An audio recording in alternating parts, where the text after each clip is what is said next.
Prime time local news, serving the Lakeland and Midwest regions.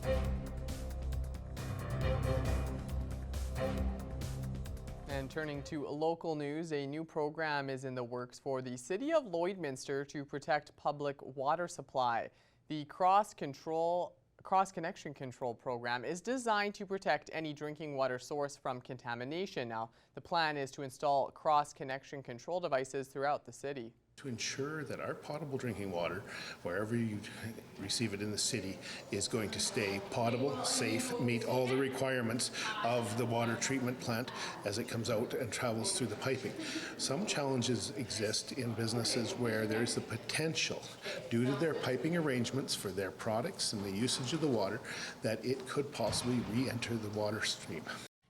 These changes are targeted at older infrastructure throughout the city where the building's piping may cause backflow into the water stream.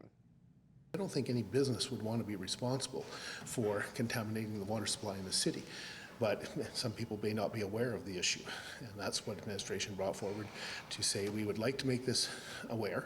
We'd like to have a time frame of approximately a year and a half to get businesses up to compliance if they're not currently. Now, the proposed program will be releasing public surveys and news releases in the upcoming weeks. And Abby St. John is here for a look at weather. We only have hot weather for such a small period of time here in Canada, but still air conditioning is so important. Absolutely, yeah. Especially in, those hotter regions like BC and, southern Alberta and Saskatchewan. We've seen, especially yesterday, seeing in the mid 30s. Yeah. Here we are still very high, so definitely take those precautions.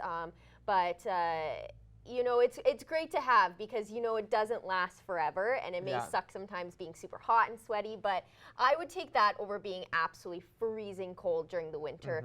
This week is looking pretty great. There's a couple days later on in the week that we'll see some rain. It'll cool off a little bit. But it'll start cooling off. Today we're sitting at 28 degrees and it's similar to what we saw yesterday.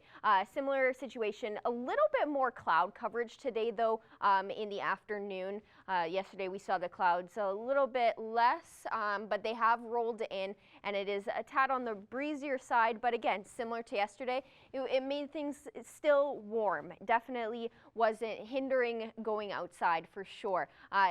28 here in Lloydminster, and then across the region it's similar temperatures to us. 29 in Provost and Wainwright, 27 in Vermilion, Vegreville, 29 out in Edmonton, 26 in St. Paul and Bonnyville, 22 in Lac La Biche, and 24 in Cold Lake.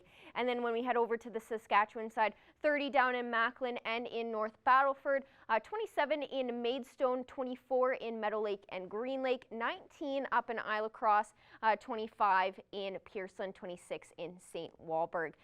And then overnight tonight in North Battleford, expect some evening showers. Otherwise, it should be a little bit cloudy out and the low will be 14. So it'll be a fairly warm evening, but there will be some periods of rain showers in the evening as well, but it won't be there. It shouldn't be there overnight or last super long. And then tomorrow the sun will come out. It will be 22, so not as warm as we saw the last couple days, being in the 30s for North Battleford. It'll be at 22, so still a fairly warm day, mix of sun and cloud throughout the day. So some periods of the day will be cloudy, and then for the most part it should be fairly sunny. And then in Cold Lake, experiencing a couple of thunder showers this evening, similar to last night, low of 12 degrees, and then it should clear off later on in the night. And then tomorrow will be 22 as the daytime high as well, and a mix of sun and clouds, so it'll be a fairly nice day out tomorrow. Here in Lloydminster, we're also expected to see some rainfall tonight around 9, 10 o'clock. We should be experiencing some rainfall. We could see it earlier too.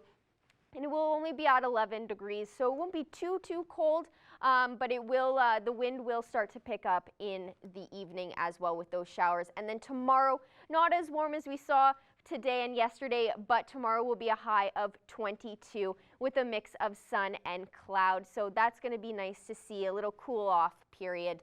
And then over the next 3 days, we'll have a low of 10 degrees tomorrow, And then on Thursday, we warm right back up to 29 degrees and a low of 13. And it'll be a little bit windy in the morning, similar to what we saw today and yesterday, but it should be fairly sunny. And then on Friday, there is a 60% chance of some showers in the morning, with a high of 20 and a low of 8. So it's going to be a little bit of a cooler day on Friday and definitely have some rainfall. However, take advantage of the weather we have now so that when Friday comes, you won't be missing out on the outside. But that is a look at your first weather forecast. We'll have more news coming up after the break. Thank you so much, Abby. After the break, Alberta cider makers say they're being squeezed by government fees.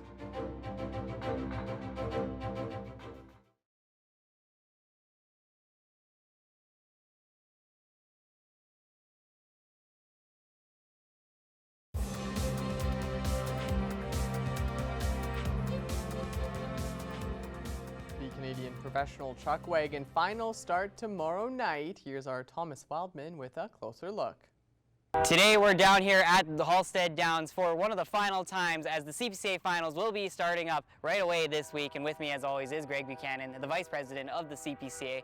And so Greg, it's an exciting time here at the Lloyd-X, especially with finals on the whole. But let's go back to this past weekend, talking about Little Pine and the little bit of change that we saw in the standings, with Preston Faithful getting the aggregate win and now moving into that 5th place. Yeah, Preston Faithful, what he did, he's found the right four right now, and he had the leaders in the wheel team that he wanted day money and set a track record for at least one night before it was broken by Luke Turney the weekend before the Palmaker hooked that same outfit, and that opening night in Little Pine on Friday wins a day money, and that was good enough for him to secure the aggregate show title on Sunday as well. So he was day money on Friday, second fastest on Saturday. So he has really come into his own, and he was about 30 points back of 4th spot. And all of a sudden now, he's not that far back of 4th of DJ King. And I say 4 because if you're in that final 4 of the Inter Racing Saturday night here at Halstead Downs track, you'll be racing for a Canadian Championship on Sunday afternoon. Yes, and so these final 3 days of racing are the most important, especially for those guys in between that 8th to 5th spot. But at the top right now is Logan Gorse. He also wins the Dash for Cash at Little Pine. So let's talk about Logan and those other guys, Devin Mitswing and Luke Tournier, who are at the top and are pretty secure, though, of course, penalties and stuff can change, and just them being in those top 3 spots with quite a bit of a lead going into these final few days. Yeah, you know, the thing is, you say a lead, and that lead's never comfortable in chuck wagon racing, and Logan Gorse is on top of the point standings at the same time as his father-in-law, Luke Tournier, is in second. And Luke has had a season like nobody else has seen in the month of July, close to 8 or 9 day money wins in the month of July, wins the North American Chuck Wagon Championship on this track, won the aggregate, won the dash, won everything there was to win at the NACC. The only thing he didn't win was a 50-50, but Luke Tournier was on fire at the NACC, loves this track, and he's back on this track. He has never won a Canadian Championship, so he has won a Calgary Stampede, he has won a WPCA, he's won an NACC Championship, but he hasn't won a Canadian Championship yet. At the age of 60, 36 years in the wagon box, it may happen this week. Exciting. And then you mentioned that Preston Faithful is closely creeping up on DJ King. Dallas Dick has been falling a little bit in the standings here in the month of August. And then there's the Baptiste brothers that are a bit further back from that. And Chris Flanagan's also in that conversation there in the top 10. So those guys, we've talked about it all season and leading up to this. What do they need to do on these final 3 days, especially to try and get into those top 4 spots? Well, I think more than anything, if you're outside that top 4, you just got to throw it at them within reason. But you're in that final 4 right now. You know guys are creeping up on you. You know guys are chasing you. You got to be fast. But you more than anything, and they say this again in chuck wagon racing, you got to be clean. So those barrels you see in the infield, they got to stand up. They can't get knocked down. That's 5 seconds. That can take you out of a lot of things, including the point standings. So keep the barrels up. Make sure the outriders are in tow. Just stay away from penalties. It's almost like hockey, right? In the playoffs, you don't give up a power play to that team, because if it does, that could cost you in the net. So yeah, stay away from the penalties here in the CPCA finals, and if you do, you could be a Canadian champion. Excellent. And then we'll talk about the track a little bit, and especially leading up to that final day for the finals on Championship Sunday. 4 barrels here. It's a very exciting thing. It's becoming rarer in the Chuck Wagon event. Talk to me about how important that #1 barrel will be for the possible leaders in Logan Gorst and Luke Tierney, or anybody who can sneak up to the top in these final few days. Well, they call it the money barrel because if you get around the top, you get around the bottom, and you get on that track, you grab that rail. The quickest trip around the track is that rail. But the thing is, the #1 barrel here is a tough charge because you go to the top, there's a concrete wall right there, so you're basically charging your horses to the top of that barrel, almost so close that they think they're going to run into the wall, and then you pull them back. So some horses, what they see, they'll duck. And when I say duck, they'll duck before they even turn that barrel because they think if they go past that barrel, they could run into that wall. So they duck on you, and that barrel goes down, and that's what you don't want. But yeah, the #1 barrel is the money barrel, and a lot of guys have cashed in on it over the last number of years. So it's going to be an exciting finish as the standings are tight, and excellent racing going to be here at Halstead Downs, as well as all sorts of other fun entertainment for the CPCA finals this week. Excited to see those races starting here in Lloydminster very soon, but now it's time for us to check in with Abby St. John for another look at weather.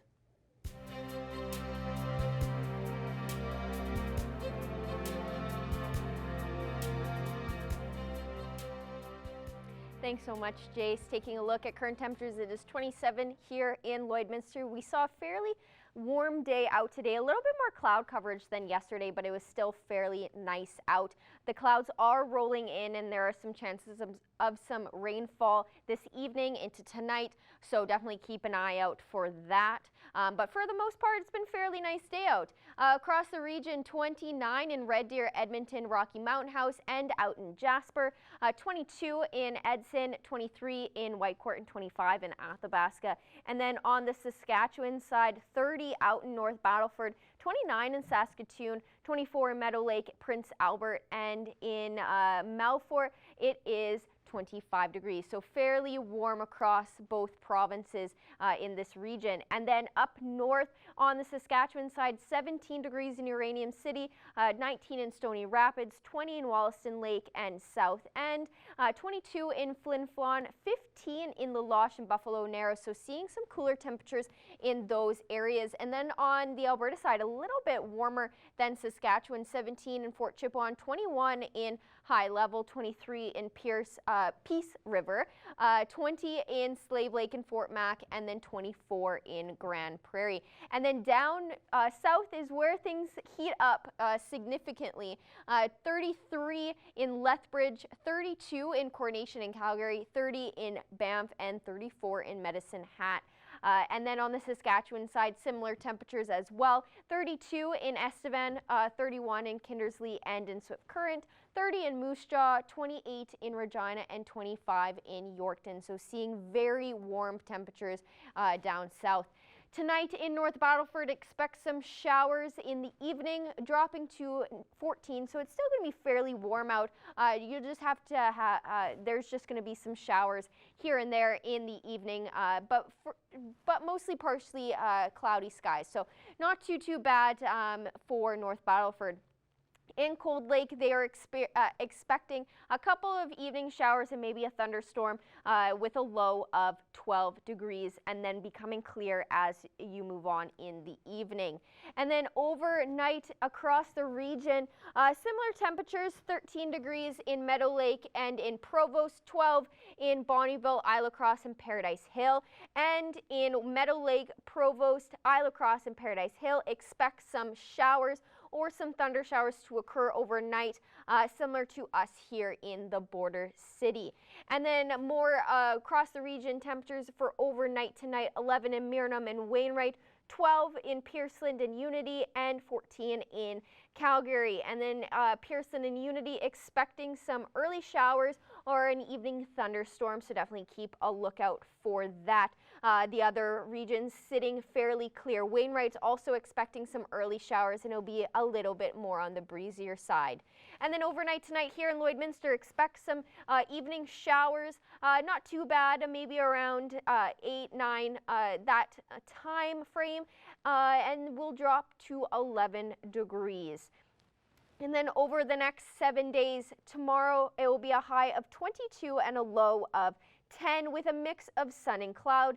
And then on Thursday, a breezier in the morning, but we will warm up to 29 degrees with a low of 13. And then things start to cool off on Friday, a 60% chance of some morning showers with a high of 20 and a low of 8.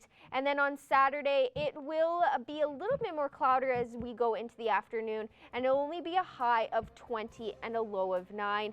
And then on Sunday, expect 100% showers in the afternoon with a high of 22 and a low of 10. And then on Monday, to start your week off, it's going to be a fairly cloudy day, and it's going to be a little bit windy with a high of 21 and a low of 11. And then we get back to sunshine on Tuesday with a high of 20 and a low of 9. That is a look at your extended weather forecast. Jace Mackey will have more news coming up after the break.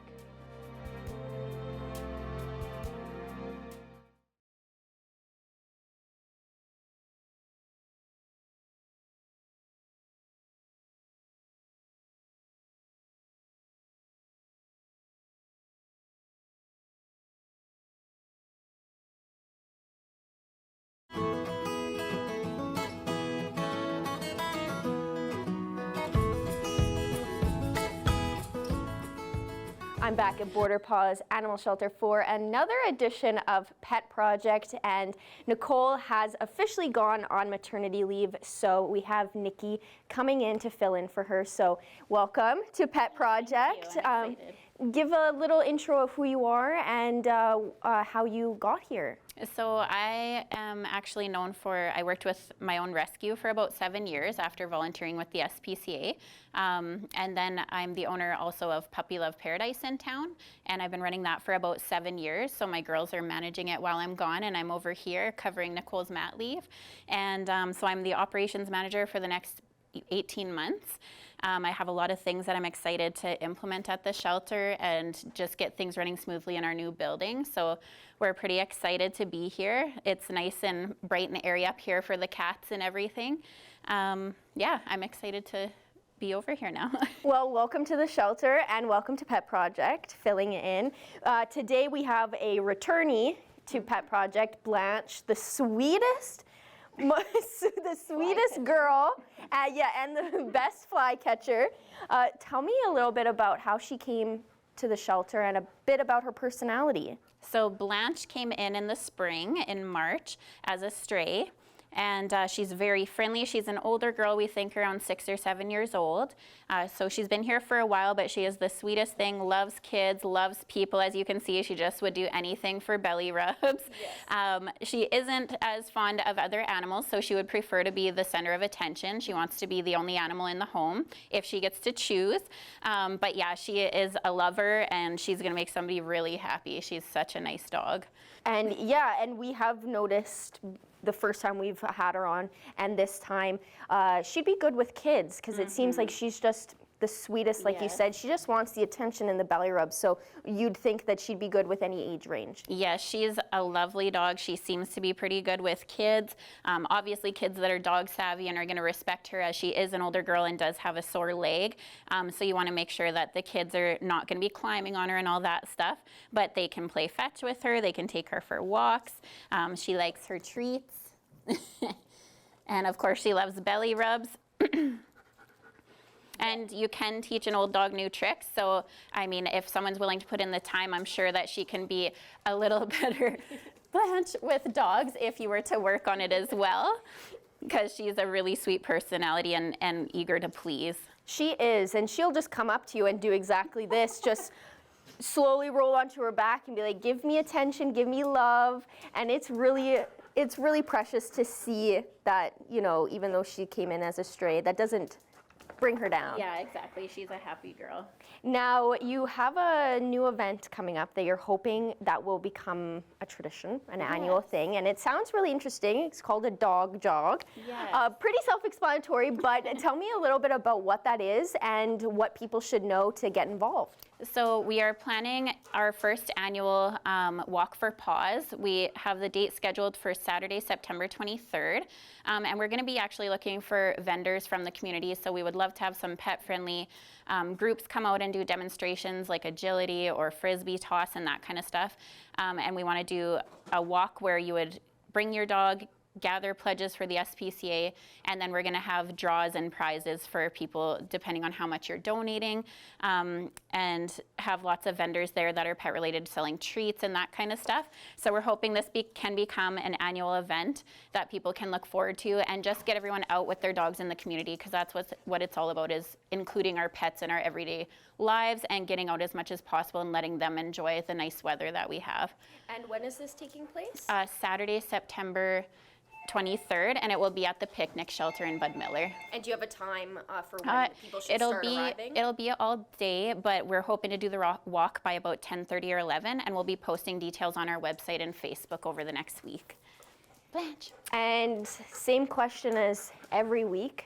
Is there any donations that you're in need of? I understand that you're looking for online donations for some bedding for the dog kennels. So we have our Amazon wish list up as always, but we're now going to be adding a link. We're working on getting it up in the next while here, and it would be for Kuranda beds. So you can actually go and purchase online through the Kuranda bed website and donate beds to our shelter dogs. They do have cat options as well, but the dogs are most in need right now. So it's a very heavy duty, easy to sanitize bed that's raised off the ground. So it's really nice for the dogs like Blanche that are a little more sore, to give them that comfort, but it's also easy for our staff to clean and safe, so that we can sanitize for all the animals and we're not ever going to cross-contaminate. So they're a really good quality product, and we're hoping to kind of replace some of the ones that have been ruined over the years, but they do have a really long-lasting period. Like, they're very strong, so they're a good product. And you also had mentioned that it saves the dogs from having, if they make a mess in their kennel, they don't have to sleep in it or step in it and stuff, which is very beneficial. So you said that the link is not up yet, but it will be shortly. So we will have that, I'm hoping by the end of the week, if not within 2 weeks, I would say. But we're going to have a link up where you can just go online and click it and donate either a dollar amount, or you can actually purchase a bed online.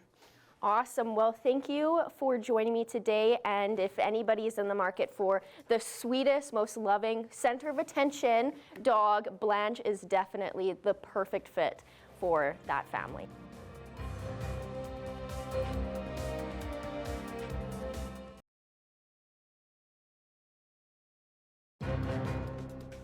Furniture set and design supplied by Furniture Gallery, downtown Lloydminster.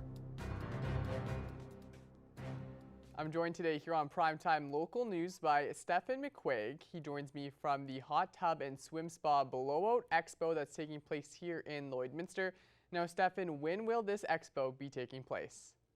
Tomorrow morning. We're 9 a.m. to 9 p.m. From Wednesday to Sunday. So we brought a massive inventory. We brought 5 brands. There's over 30 models on the floor, swim spas, hot tubs, good mix, pretty much everything from 2-person tubs to 11, 12-person tubs. Parking's free, admission's free. You can walk right in. And actually, to get to the chuck wagon races that they're doing this week, I think you have to walk right through the expo. So now it sounds like there should be some good foot traffic coming through on the event. Have you held a show like this here in Lloydminster before?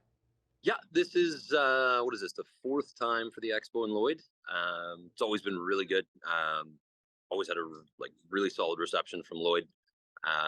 We do them all over Alberta, obviously, but it's always fun coming back here for sure. That's awesome. That's good to hear. Now, you also mentioned that there's going to be lots of different brands. Is there also going to be a kind of wide range of prices available? Oh God, yeah. With just the sheer amount of the size of the inventory, you can go, tubs under 10 to, if you want to go crazy on swim spas, they go pretty much the sky's the limit on them. Every manufacturer that we deal with, they're constantly coming out with new little features here and there. For the most part, they've always been the brands that I deal with, they've always been more focused on the solid build of a hot tub. Thick shells, solid insulation system built for Northern Alberta. And then obviously the easy water care. That's kind of everybody's concern with a hot tub, I think, is just, oh my God, it's going to be a headache. And it really isn't. With a lot of the water care systems out there now, it's just mindlessly easy. I know with my tub, I do very, very, very little work, and it's crystal clear all the time and ready to use. So it's kind of nice that way.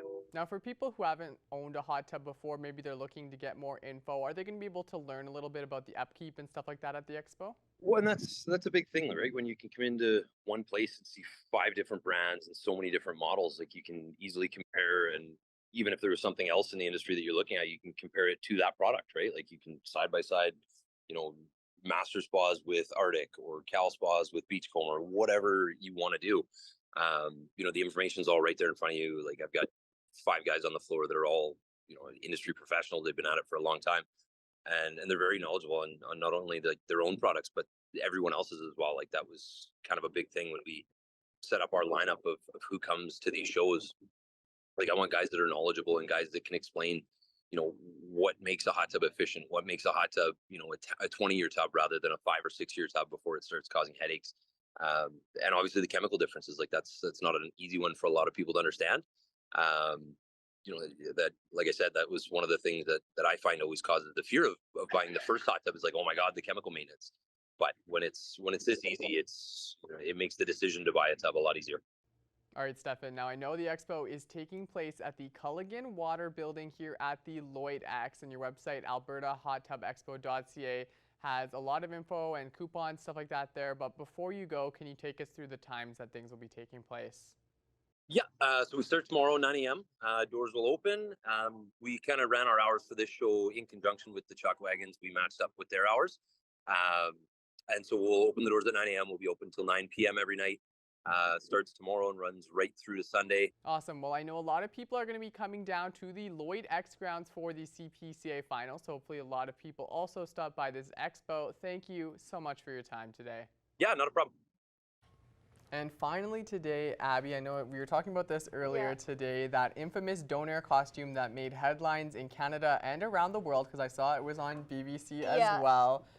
It now has a new home. So very exciting stuff. The Edmonton-based primetime Donair and poutine restaurant chain paid, get this, just over $16,000 for the costume, seen here with Alberta Premier Danielle Smith at the Taste of Edmonton event. Now, the 6-foot-tall costume was put up for auction by the provincial government surplus site in July, and it was originally created in 2015 for use in a government-sponsored impaired driving commercial. So love that viz as well. I thought that was hilarious when it first got brought out. Look at that. Danielle Smith hugging it. Yeah, I think that was she had a nice date there with that Donair. And it's an interesting costume to have in an impaired driving PSA. Yeah. But it's so funny how the internet can do such silly things.